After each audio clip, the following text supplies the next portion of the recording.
Hello friends, welcome back to our channel Mom's Daily. ഇന്ന് ഞാൻ വന്നിരിക്കുന്നത് ഒരു സ്പെഷ്യൽ എഗ് റെസിപ്പി ആയിട്ടാണ്. നമ്മൾ മുട്ടയൊക്കെ സാധാരണ എണ്ണ ഒഴിച്ചിട്ടൊക്കെയാണ് പൊരിക്കാറ്, അല്ലെങ്കിൽ നമ്മൾ പുഴുങ്ങി കഴിക്കാറുണ്ട്, നമ്മൾ പല രീതിയിലും മുട്ട കഴിക്കാറുണ്ട്. എന്നാൽ ഞാനിന്ന് ഉണ്ടാക്കാൻ പോകുന്നത് ആവിയിൽ ഒരു തുള്ളി പോലും എണ്ണ ഒഴിക്കാതെ എന്നാൽ വെള്ളത്തിൽ വേവിച്ചെടുക്കുന്ന മുട്ടയുടെ റെസിപ്പി ആയിട്ടാണ്.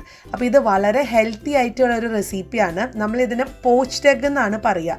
അപ്പോൾ ഇവിടെയൊക്കെ, അതായത് പുറം രാജ്യങ്ങളിലൊക്കെ, ഇപ്പോൾ നമ്മുടെ നാട്ടിലുണ്ട്, എല്ലാവരും വളരെ ഹെൽത്ത് കോൺഷ്യസ് ആണ്. അപ്പോൾ അവരൊക്കെ കഴിക്കുന്ന ഒരു രീതിയാണ് ഇങ്ങനത്തെ എന്നുള്ളത്. അതായത് ഒരു തുള്ളി പോലെ എണ്ണയില്ലാതെ കഴിക്കുന്ന വളരെ സ്വാദിഷ്ടമായിട്ടുള്ള ഒരു മുട്ടയുടെ റെസിപ്പി. അപ്പോൾ ഇതെങ്ങനെ ഉണ്ടാക്കാൻ നോക്കാം. അപ്പോൾ അതിനായിട്ട് ഞാനിവിടെ ഒരു സ്റ്റീമർ എടുത്തിട്ടുണ്ട്. അപ്പോൾ ഞാൻ കുറച്ചൊന്ന് അടുത്ത് കാണിക്കാൻ വേണ്ടിയിട്ടാണ് ഈ സ്റ്റീമർ ഇപ്പോൾ എടുത്ത് വെച്ചിരിക്കുന്നത്. അപ്പോൾ സ്റ്റീമറിനകത്തോട്ടാണ് നമ്മൾ വെക്കുന്നത്. ഇനിയിപ്പോൾ നിങ്ങൾക്ക്, എനിക്ക് ഇഡ്ഡലി തട്ടിലുണ്ടാക്കുമെന്ന് ചിലപ്പോൾ എല്ലാവരും ചോദിക്കുന്നുണ്ടാവും. ഇഡ്ഡലി തട്ടിനേക്കാളും എപ്പോഴും ഈ ഒരു പോച്ച്ഡ് എഗ് ഉണ്ടാക്കാൻ ഇതാണ് ഏറ്റവും നല്ലത്. അപ്പോൾ ഞാൻ ഇതുപോലത്തെ കുഞ്ഞൊരു കട്ടോരി എന്നാണ് ഇതിനെ പറയുക, കുഞ്ഞു കുഞ്ഞു സ്റ്റീൽ പാത്രങ്ങൾ ഇതുപോലത്തെ എടുത്തിട്ടുണ്ട്. ഇനി അതില്ലാന്നുണ്ടെങ്കിൽ ഇതുപോലത്തെ കുഞ്ഞ് ഗ്ലാസ് ബൗളുകളാണെന്നുണ്ടെങ്കിലും നിങ്ങൾക്ക് എടുക്കാം. അപ്പോൾ ഇത് ചിലപ്പോൾ എല്ലാവരുടെ വീട്ടിലുണ്ടാവണമെന്നില്ല. നമ്മുടെ വീട്ടിൽ സ്റ്റീലിൻ്റെ ഇങ്ങനെ അല്പം കുഴിയുള്ള പാത്രങ്ങളുണ്ടെന്നുണ്ടെങ്കിൽ അത് വെച്ചിട്ട് നമുക്ക് ഉണ്ടാക്കാം. അപ്പോൾ ഞാൻ പറഞ്ഞ പോലെ ഒരു തുള്ളി പോലെ എണ്ണ ഉപയോഗിക്കുന്നില്ല കേട്ടോ. അപ്പോൾ ഞാൻ ഇതിനകത്ത് പറ്റുന്ന പോലെ പാത്രങ്ങളൊന്ന് നിറയ്ക്കുന്നുണ്ട്. പിന്നെ 1-2 മുട്ടയൊക്കെ ഉണ്ടാക്കാനായിട്ട് ഈ ഒരു മെത്തേഡ് ഉപയോഗിക്കുന്നത് നമുക്ക് നഷ്ടമാണ്. അപ്പോൾ ഒരു 5-6 മുട്ടയൊക്കെ ആണെന്നുണ്ടെങ്കിൽ നമുക്ക് ഈസി ആയിട്ട് ഒറ്റ ട്രിപ്പിന് തന്നെ നല്ല ഹെൽത്തി ആയിട്ടുള്ള മുട്ട നമുക്ക് ഉണ്ടാക്കിയെടുക്കാൻ പറ്റും. അപ്പോൾ ആദ്യം നമ്മൾ ചെയ്യേണ്ടത് ഓരോ പാത്രത്തിനകത്തോട്ട് നമ്മൾ വെള്ളം നിറയ്ക്കുകയാണ് ചെയ്യുന്നത്.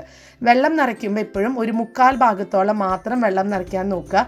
കാരണം നമ്മൾ ഇതിനകത്തോട്ടാണ് ഈ ഒരു മുട്ട പൊട്ടിച്ചൊഴിക്കുന്നത് കേട്ടോ. അപ്പോൾ അതുകൊണ്ട് ശ്രദ്ധിക്കണം. നിറച്ചൊഴിച്ച് കഴിഞ്ഞാൽ നമ്മൾ മുട്ട ഒഴിക്കുമ്പോഴത്തേക്കും അത് ചിലപ്പം ആ വെള്ളം കുറച്ച് പുറത്തേക്ക് ചാടിപ്പോകാൻ സാധ്യതയുണ്ട്. അപ്പോൾ ഞാൻ പാത്രങ്ങളിലൊക്കെ ഒന്ന് വെള്ളം നിറയ്ക്കുന്നുണ്ട്. ഇനി അടുത്തത് ഇതിനകത്തോട്ട് എങ്ങനെയാണ് മുട്ട പൊട്ടിച്ചൊഴിക്കുന്നത് നോക്കാം. അപ്പോൾ അതിനായിട്ട് ഞാനിവിടെ 5 മുട്ടയാണ് എടുത്തിട്ടുള്ളത്. അപ്പോൾ നമുക്ക് ഓരോ മുട്ടകളും നേരിട്ട് അതിനകത്ത് ഒഴിക്കുന്നതിനേക്കാളും ഞാനിപ്പോഴും ചെയ്യുന്നത് ഇതുപോലെ ആദ്യം വേറൊരു പാത്രത്തിനകത്തോട്ട് ഒന്ന് പൊട്ടിച്ചൊഴിച്ചിട്ട് ആ പാത്രത്തിൽ നിന്നാണ് ഞാൻ പകർത്തി അതിനോട്ട് ആ ഒരു മെയിൻ പാത്രത്തിലോട്ട് ഒഴിക്കുന്നത്. അത് നമുക്ക് കുറച്ച് ചെയ്ത് പരിചയമായി കഴിഞ്ഞാലാണ് നമുക്ക് നേരിട്ട് തന്നെ ആ ഒരു സ്റ്റീമറിനകത്തോട്ട് പൊട്ടിച്ചൊഴിക്കാൻ പറ്റത്തുള്ളൂ. അല്ലെന്നുണ്ടെങ്കിൽ ഈ പറഞ്ഞോണം ആദ്യമായിട്ടൊക്കെയാണ് നിങ്ങൾ ചെയ്യുന്നതെങ്കിൽ പെട്ടെന്ന് അത് നിറഞ്ഞു പോകുമെന്നൊരു പേടിയൊക്കെ ഉണ്ടാവും. അപ്പോൾ ഞാനിതാ ഈ ഒരു പാത്രത്തിനകത്തോട്ട് ഇതുപോലെ പൊട്ടിച്ചൊഴിച്ചിട്ടുണ്ട്. ഇനി ഇതാണ് ഞാൻ കണ്ടോ ഇതേപോലെ ഒന്ന് ഒഴിച്ചു കൊടുക്കുന്നുണ്ട്. അപ്പോൾ ആ 1/4 ഭാഗത്തോളമുള്ള വെള്ളം എടുത്തത് കൊണ്ട് വെള്ളമൊന്നും പുറത്തേക്ക് പോകുന്നില്ല, കറക്റ്റായിട്ടാണ് ഇരിക്കുന്നത്. അപ്പോൾ ഞാൻ ബാക്കിയുള്ളതും ഇതുപോലെ ഒന്ന് ചെയ്തെടുത്തിട്ട് വരാം.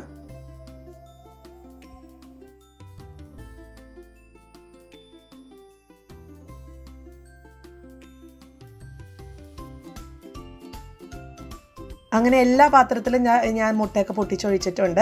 ഇനി നമുക്കിതിനകത്തോട്ട് ആവശ്യത്തിനുള്ള ഉപ്പൊന്ന് ചേർത്ത് കൊടുക്കാം. നിങ്ങൾക്ക് ഉപ്പോ അല്ലെന്നുണ്ടെങ്കിൽ കുരുമുളക് പൊടിയൊക്കെയാണ് ഇഷ്ടം ചേർക്കണം എന്നുണ്ടെങ്കിൽ അതൊക്കെ ചേർത്ത് കൊടുക്കാം കേട്ടോ.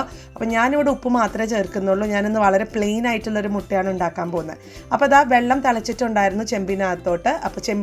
അപ്പോൾ ആ വെള്ളം തിളച്ച് കഴിഞ്ഞതിന് ശേഷം മാത്രമാണ് ഞാൻ ഈ സ്റ്റീമർ വെച്ചിട്ടുണ്ടായിരുന്നത്. ഇനി നമുക്കിതൊരു മൂടി വെച്ചിട്ട് 6 മിനിറ്റ് മുതൽ 7 മിനിറ്റ് വരെ മീഡിയം ഫ്ലെയിമിലിട്ടിട്ട് തന്നെ നമുക്കിതൊന്ന് ഉണ്ടാക്കിയെടുക്കാം. അപ്പോൾ ഈ 6 മിനിറ്റ് കൊണ്ട് നമുക്ക് ഇത്രയും മുട്ടകൾ പെട്ടെന്ന് തന്നെ ആയി കിട്ടും. അപ്പോൾ നമുക്ക് നോക്കാം 6 മിനിറ്റ് കഴിയുമ്പോൾ. 6 മിനിറ്റ് കഴിഞ്ഞു. ഞാനൊന്ന് തുറന്ന് നോക്കുന്നുണ്ട്. അപ്പോൾ ഉടനെ തന്നെ നിങ്ങൾക്ക് ഫ്ലെയിം ഓഫ് ചെയ്യാം കേട്ടോ. ഇതിന് വേണ്ടി പിന്നെ വെയിറ്റ് ചെയ്യേണ്ട കാര്യമൊന്നുമില്ല. ഈ മുട്ടയൊക്കെ കറക്റ്റ് 6 മിനിറ്റ് മതി നമുക്ക്. അപ്പോൾ ഞാൻ അടുപ്പത്തുനിന്ന് മാറ്റി കിച്ചൺ കൗണ്ടർ ടോപ്പിലോട്ട് മാറ്റി വെച്ചിട്ടുണ്ട്. ഇനി നമുക്ക് ഒന്നില്ലെങ്കിൽ നിങ്ങൾക്ക് ചൂടോടെ കൂടെ എടുക്കാം, കുഴപ്പമൊന്നുമില്ല. അല്ലെങ്കിൽ ചൂടാറിയിട്ടാണെങ്കിലും അങ്ങനെയും ചെയ്യാം. ഞാനിന്ന് ചൂടോടെ കൂടെ ഒന്ന് കാണിക്കാം കേട്ടോ. അപ്പോൾ ഞാൻ മുട്ട എടുത്ത് കഴിഞ്ഞാൽ നമുക്ക് കാണാൻ പറ്റും ഓരോ പാത്രത്തിനകത്ത് കൂടുതൽ വെള്ളം കാണും, നമ്മൾ ഒഴിച്ചിട്ടുള്ള വെള്ളം കാണും. അപ്പോൾ അത് കാണുമ്പോൾ അയ്യോ എന്ത് ചെയ്യും എന്ന് ഓർക്കണ്ട. ആ വെള്ളം നമ്മൾ വേറൊരു പാത്രത്തിലോട്ടോ അല്ലെങ്കിൽ പുറത്തോട്ടോ നമ്മളതൊന്ന് കളയാണ് ചെയ്യുന്നത്.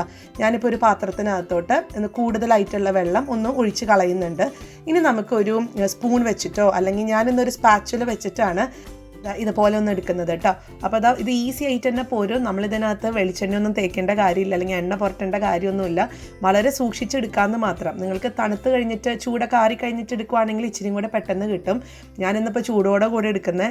എന്നാലും നമുക്ക് ഇതുപോലെ തന്നെ കിട്ടിയിട്ടുണ്ട്. വളരെ കുറച്ച് മാത്രം അതിനകത്തൊന്ന് ഇരിക്കുന്നുണ്ടെന്ന് മാത്രം. അപ്പോൾ നമ്മുടെ പോച്ച്ഡ് എഗ് ഇവിടെ റെഡിയാണ്. അപ്പോൾ ഞാൻ ബാക്കിയുള്ളതും ഇതുപോലെ തന്നെ ഒന്ന് വെള്ളമൊക്കെ ഒന്ന് ഊറ്റി കളഞ്ഞ് അല്ലെങ്കിൽ വെള്ളം ഒന്ന് ഒഴിച്ച് കളഞ്ഞിട്ട് നമുക്കൊരു പാത്രത്തിലോട്ട് മാറ്റാം.